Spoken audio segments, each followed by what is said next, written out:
semuanya. Pengertian alokasi dana bank.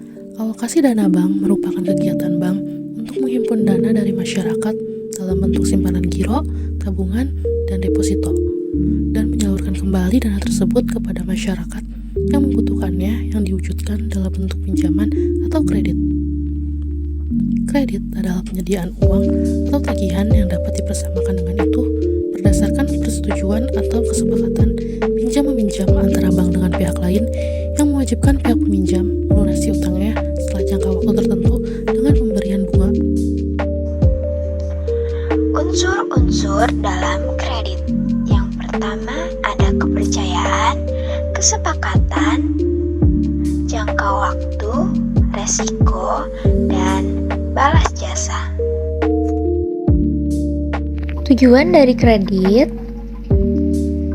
mencari keuntungan, membantu usaha nasabah, membantu pemerintah memberikan keuntungan. Fungsi kredit yaitu meningkatkan daya guna uang, meningkatkan daya guna barang, alat stabilitas ekonomi, meningkatkan peredaran barang, meningkatkan peredaran dana lalu lintas uang, serta meningkatkan kegairahan usaha. Jenis-jenis kredit. Yang pertama, dilihat dari kegunaan. Yang kedua, dilihat dari tujuan kredit. Yang ketiga, dilihat dari jangka waktu. Dan keempat, dilihat dari jaminan. Yang kelima, dilihat dari sektor usaha. Jaminan kredit. Yang pertama, jaminan benda berwujud.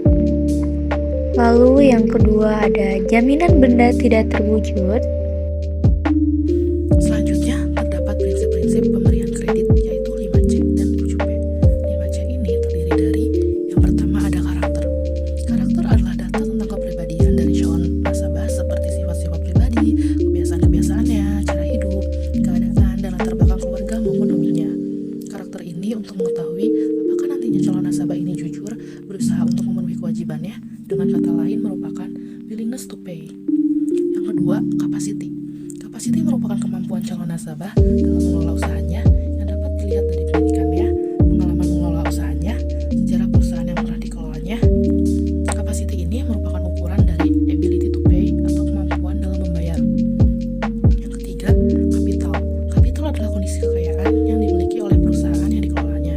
Hal ini dilihat dari neraca, laporan rugi laba, struktur permodalan, rasio-rasio keuntungan yang diperoleh, seperti return on equity, return on investment. Dari kondisi tersebut bisa dilihat apakah layak calon nasabah diberi pembiayaan dan berapa besar plafon pembiayaan yang layak diberikan. Yang keempat ada kolateral. Kolateral adalah jaminan yang mungkin bisa disita apabila ternyata calon nasabah benar-benar tidak bisa memenuhi kewajibannya. Kolateral ini diperhitungkan paling akhir. Artinya, bila mana masih ada suatu kesangsian dalam pertimbangan-pertimbangan yang lain, maka bisa menilai harta yang mungkin bisa dijadikan jaminan. Dan yang terakhir, condition. Pembiayaan yang diberikan juga perlu mempertimbangkan kondisi ekonomi yang dikaitkan dengan prospek usaha calon nasabah. Ada suatu usaha yang sangat tergantung dari kondisi perekonomian. Oleh karena itu, perlu mengaitkan kondisi ekonomi dengan usaha calon nasabah.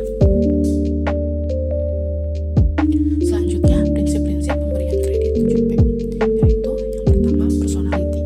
Bank mencari data tentang kepribadian calon debitur seperti riwayat hidupnya, berupa kelahiran, pendidikan, pengalaman, usaha atau pekerjaan, hobi dan keluarga, social standing, atau pergaulan dalam masyarakat, serta bagaimana pendapat masyarakat tentang diri si peminjam, serta hal-hal lain yang erat hubungannya dengan kepribadian si peminjam. Yang kedua ada purpose. Mencari data tentang tujuan atau keperluan penggunaan kredit. Apakah digunakan untuk berdagang, atau untuk membeli rumah, atau untuk tujuan lainnya. Selain itu, apakah tujuan penggunaan kredit itu sesuai dengan line of business kredit yang bersangkutan. Yang ketiga ada prospek. Adalah harapan masa depan dari bidang usaha atau kegiatan usaha si peminjam. Ini dapat diketahui dari perkembangan usaha peminjam selama beberapa bulan atau tahun, perkembangan keadaan ekonomi berdagang, kekuatan keuangan perusahaan yang dibuat dari earning power atau kekuatan pendapatan atau keuntungan. Selanjutnya ada aspek-aspek dalam penilaian kredit. Ada aspek yuridis atau hukum, aspek pemasaran, aspek keuangan.